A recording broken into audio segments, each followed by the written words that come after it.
Seaworld is proud to present Rescue Tales.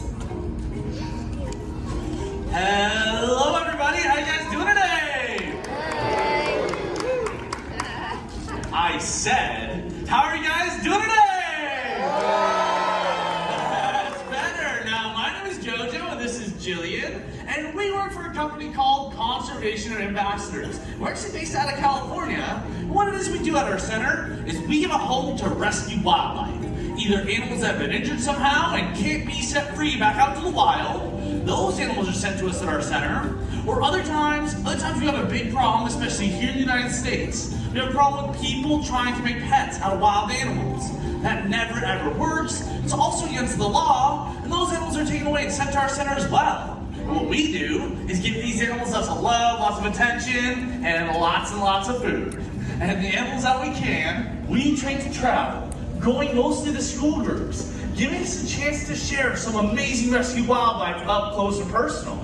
Now, we've been partnering with Seaworld over the last 26 years, and we've gotten to witness some of the amazing rescue work that Seaworld's done. In fact, since Seaworld opened their gates, they have rescued or released over 40,000 animals. That definitely deserves a round of applause. Yeah, that's incredible. And they're some of the best at what they do. So when Seaworld asked us to come share some of our rescue wildlife with you, we were super excited to do so. And we brought some awesome animals for you guys to meet. And we're gonna start with one of our local friends. Hello everyone. This is Poppy, our Virginia opossum. Now, opossums were originally an East Coast animal, but they were spread across the United States while the railroad tracks were being built. And believe it or not, these animals were actually spread state to state for use as a food source. Now, we got Poppy here because a little while ago, a lady was driving home at night and she saw a little fur ball run across the road. And although she tried to stop, she couldn't, and she accidentally hit that fur ball. She got out of her car to look and see that she had hit an opossum. But she was very smart, and she had heard somewhere that opossums are marsupials, meaning that they're mammals with a pouch on their belly where they carry their what? Baby. No, their lunch. No, you're right. They're babies. So she very bravely walked over and looked inside that pouch, and inside she found 5 little baby opossums, all still alive. So she scooped them all up and took them to her local rehab center, where they had the best chance of surviving and returning to the wild. Now, those little babies were doing great. They were growing up, getting bigger, eating all the food, and even staying away from people like they should, all except for one. They eventually found out that Poppy here was almost completely blind, so he would not be able to survive on his own in the wild. So instead, he was sent to our center, where he's been able to do shows for all of you guys. Now, Poppy here is about 2 years old, and opossums only live to about 3 or 4 in the wild, but here's the kicker. In those 3 or 4 years, a mama opossum can have up to 50 babies. Yeah, if I had 50 kids, I think 3 years would be enough for me too. Now, the other really cool thing that opossums do is they actually keep us safe just by eating. Opossums love to eat ticks. And ticks are one of the biggest carriers of Lyme disease. In fact, an opossum can eat up to 5,000 ticks every season, meaning that as these guys are cruising through your yard at night eating bugs, they're actually helping keeping you and your pets safe from disease. Let's give a hand to Poppy here, North America's only marsupial. Now, speaking of marsupials, this next guest comes from the land of marsupials, Australia, and he's what's known as the laughing kookaburra. And this little bird here is truly famous for this voice of his. See, they use this little bird's call in the background of every single movie that's ever had a jungle scene ever. It doesn't matter if they're showing an African, a South American, or an Asian jungle, they use this little bird's voice, even though he's from the exact opposite climate. He's from the grasslands of Australia, but they use his call because it does sound like it comes from the jungle. You guys want to hear it? Yeah. Are you ready, buddy?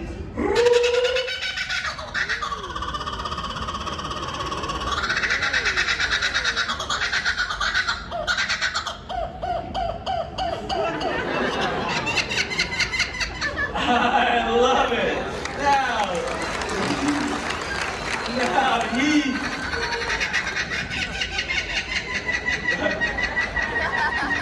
Now you guys are getting an encore. Now, he may be famous for that amazing voice of his, but he should be famous for something else as well. Because this bird here is an amazing hunter. He's actually the largest member of the kingfisher family, but he doesn't hunt fish. No, instead, he hunts mice, lizards, and snakes in the grasslands of Australia. I've even seen videos of these little birds hunting snakes as long as 6 feet. They'll dive down with that specialized bill of theirs. They grab onto the snakes right behind the back of the head, then they'll whip them back and forth, until it's like a limp noodle, then you'll start to swallow. Slowly swallowing and digesting that snake over 3 days while the rest of it hangs out the corner of his mouth. Sounds weird, works very well for the kookaburra though. Now, somebody here in the US fell in love with these birds. They found a way to purchase one online and brought one into their home. Only this person lived in an apartment complex. And see, kookaburra are known in Australia as the outback alarm clock, because every single morning at the break of dawn, they let out that call,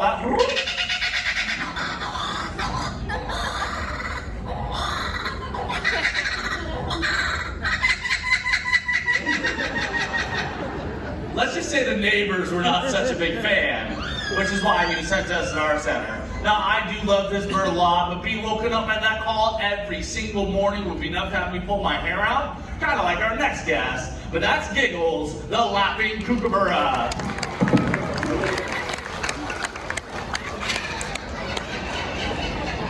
This is Whizzer, our turkey vulture. Now, turkey vultures get up in the morning, and the first thing they do is they spread out their big wings just like that, and they start to sunbathe. He's going to use those big wings just like big solar panels, and when he's nice and warm, he will take to the skies. Now, once he's up there, he'll lock out his wings and start doing big, lazy circles. Well, they look lazy, but he's actually working. He's going like this. He's smelling. He's smelling for the grossest, stinkiest, most disgusting, rotten thing that he can find. And when he smells something totally gross that's been dead for a while, he says lunchtime and dives right on in to make a meal of it. Vultures eat dead stuff. Now, most of us hear dead stuff and think, ew, but if we're honest with ourselves, most of us eat dead stuff too. No one's chasing a cow down the road to chew on its leg. The only difference is vultures eat meat that has so much bacteria in it that it would make us very, very sick. They're basically like nature's cleanup crew. Plus, because they're always sticking their faces into rotting meat, they have that bald head to help keep their feathers clean.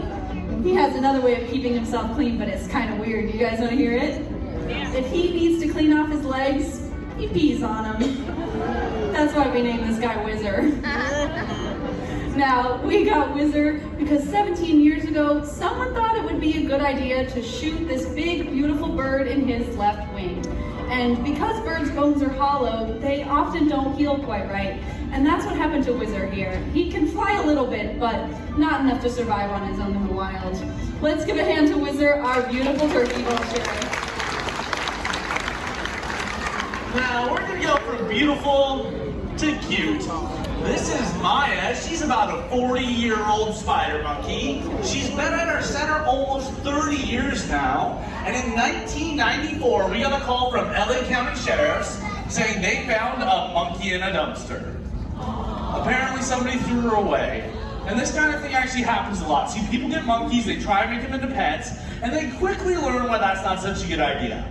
See, monkeys are set up by nature to be the farmers of the rainforest. They are set up to eat fruits, they swallow the seeds, they squeeze the seeds out the other end in a nice little pile of fertilizer, and they do this about every 15 minutes. So as they're planting fruit trees in people's couch cushions and around the rest of their house, people get very tired of them. Not to mention the fact that as monkeys get older, they tend to get an attitude, people get bit, they get sent to the hospital, and if that's not enough, they find out that these monkeys can live 40 to 50 years. So they get rid of them in all sorts of ways. Whether they get caught in U.S. Fish and Wildlife, or they send them to centers like ours, or other times they just release them into the world. Kind of like what happened to Maya here. Now, spider monkeys, they are not set up like a lot of other monkey species. She doesn't have that opposable thumb on her hand. She does have one on her foot. But instead, can I see your hand here, girl? Can I see your hand? Instead, she has 4 alien-like fingers that allow her to hook onto the branches, and she can swing through the trees as fast as a horse can run on land.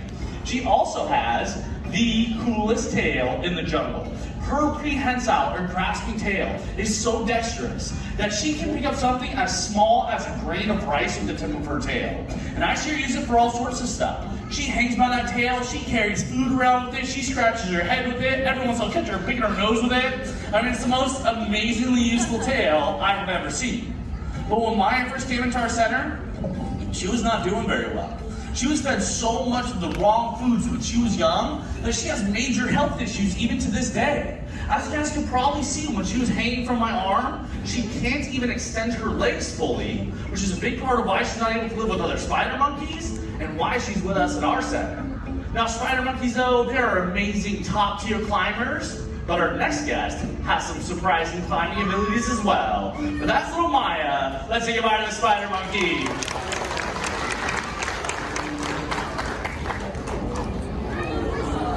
Aw, that's what everyone says when they see me. Just kidding. This is Disco. He is our gray fox. Now, we got Disco from a local rehab center that took him in when he was found abandoned as a very young baby. They had intended to raise Disco to be re-released. However, the rehabber that got assigned to him did all the wrong things. She loved him, she cuddled him, she let him play with her dogs and her kids. And so when he went back to that center for release, they instantly realized that she had ruined him. He had lost his natural healthy fear of people and would not survive back in the wild. So instead, they called us. 12 years ago, we took him in and he's been helping us do educational programs ever since. Now, Disco here is a pretty special little guy. Foxes only live to about 8 or 9 in the wild, and he is 13, which means he is a senior citizen. That's why we brought him to Florida.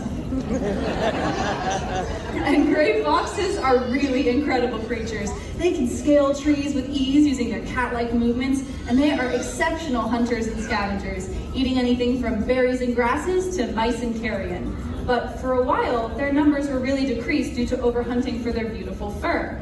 Plus, they face another issue as well, an invasive species called the red fox. Red foxes have taken over the gray fox's habitat, they've taken over their food sources, but luckily in recent years, gray fox populations have been making a steady comeback, which I think is great to see. Now, little Disco here may look pretty cute, but actually, he's very stinky. Gray foxes have a very strong musky odor. It's what they use to communicate with other males, and it's like a personal cologne to attract the females. Even though he's a little stinky, we still love him. Now, our next animal used to be a challenge animal. We would bring her out for audiences to try and guess and see what she was, but in recent years, we've been losing this challenge. She's about to come on out, but let's give a hand to little Disco, the gray fox.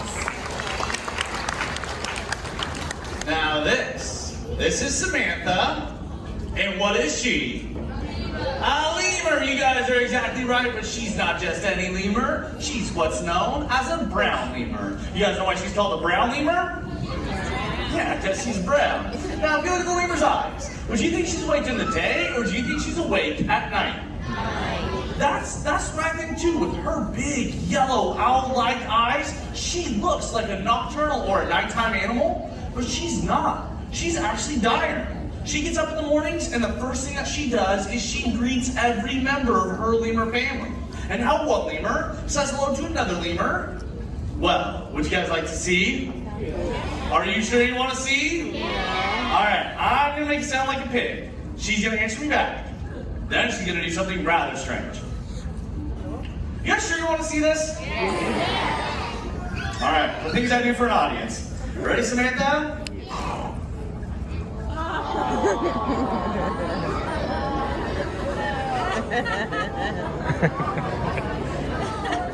That was not the appropriate response. I had a lemur tongue shooting up my nose, and half you guys are going, aww. I'll tell you what, if you think it's so cute, how about everybody turn to the person next to you and say hello? No, don't do this. I got in big trouble with a preschool group because I couldn't get them to stop. It's like a new school handshake. Now the lemurs, they get up, they greet their whole family unit, then they go off looking for food. Now for her, she doesn't want to use the ground. Where she lives, there are fossa, a jungle cat-like creature that loves to eat lemurs. There's also crocodiles by the water's edge. So when she gets around, she uses the trees. And how she gets from one tree to the next, you guys know what she does? Yeah, she jumps. They're even called leaping lemurs. You guys want to see her jump? All right, amazing, amazing jumping ability. Ready, Samantha? How's that? No, let's show him a real jump. Come here, girl. Oh, she's cheating. No cheating. Big jump. Yeah, big jump. Big jump. There we go. Oh no, do not clap for that. That for her was barely a hop. But Samantha here is over 30 years old. She is a very, very old lemur. So I don't ask her to do super far jumps anymore. But when she was younger, she could jump from my shoulder, and she could land on the table all the way over there. And as she jumps through the air, she uses this big, beautiful, long tail of hers to keep her balance as she would be bounding through the canopies of Madagascar. Now, Samantha, though, her story is she was found in a man's home in Palmdale, California. Somebody had decided it would be an okay idea to take a lemur, an endangered species, and keep her in a cage in their garage. Now, does that sound fair to her? No, I love this girl a lot, but how she was roaming the canopies of Madagascar, like the other lemur's noses, that is where she truly belongs. And there are over 105 different species of lemurs. All of them have two things in common. They are only found in Madagascar, nowhere else on our planet, and every single species of lemur is endangered in the wild. If we don't do something fairly quickly, we could actually lose these beautiful creatures during our lifetime. Now, lemurs, they do something else funny though. They actually use their four front teeth to keep their fur clean. Their four front teeth on the bottom jaw stick straight out, forming what's called a tooth comb or a dental comb. They rake that comb through their fur, keeping their fur in perfect shape. That way they can spend as little time on the ground as possible. But that's little Samantha. Let's say goodbye to the brown lemur here.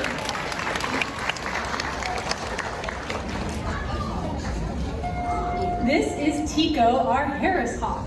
Now, Harris hawks are incredibly unique. They are one of the rare birds of prey that actually hunt in pairs. Because they come from such a harsh desert environment where food is scarce, they found that by teaming up, they have a much higher survival rate. Now, we got Tico from a facility called the Colson Project that actually breeds and re-releases Harris hawks back into areas of eastern Texas that were devastated by hurricanes. However, Miss Tico here was actually deemed non-releasable because, and I quote, she doesn't play well with others. Now, because she was a bit of a diva and did not want to pair up, she was sent to our center instead. Now, Harris hawks are incredible daytime hunters. They have eyesight that's about 6 times better than ours, meaning that even when they look like a tiny little speck high up in the sky, they can still clearly see a little mouse all the way down on the ground. And they have these really cool ridges over their eyes that act like the front of a baseball cap to block their eyes from the glare of the sun. Their taloned feet use roughly 500 pounds per square inch of pressure to grab their prey and make it a meal. And they even cooperate with their partners, flashing their white tails as communication to back their prey into difficult situations, making them extremely successful hunters and getting them the nickname the Wolves of the Sky. That was Tico, our fantastic Harris hawk. Now, because we get to work with all these awesome animals, people tend to ask us this one question. They always come up and they ask us, what is your favorite animal? And you guys know what my favorite animal is? No, it's none of these guys. We love the wildlife, that's why we do what we do. But my favorite animal, without question, without a doubt, is my little wiener dog, Basil. I trust him, he trusts me. We never ever bite each other. I know he wants to be with me. You have to know the wild animals much rather be in nature where they truly belong. But animals around our world are suffering due to climate change and deforestation. Take monkeys, for instance. 90% of the world's monkey species are endangered. 90% of the world's monkey species are disappearing from this planet. If we don't change some things very quickly, we could lose some of our most beloved animals. And I'll tell you what, I like to end each show with just some easy things you can do locally to help protect our wild friends. Things like reducing single-use plastics and recycling, or picking up garbage and keeping our environments clean. Or if you find a sick or injured animal in the wild, get them to a wildlife rescue center. There are literally thousands of places set up to give the animals the proper care they need to hopefully get them back out into the wild. Anyways, thank you so much for coming and listening to our rescue tales, and enjoy the rest of your day here at Seaworld, everybody. Thank you very much.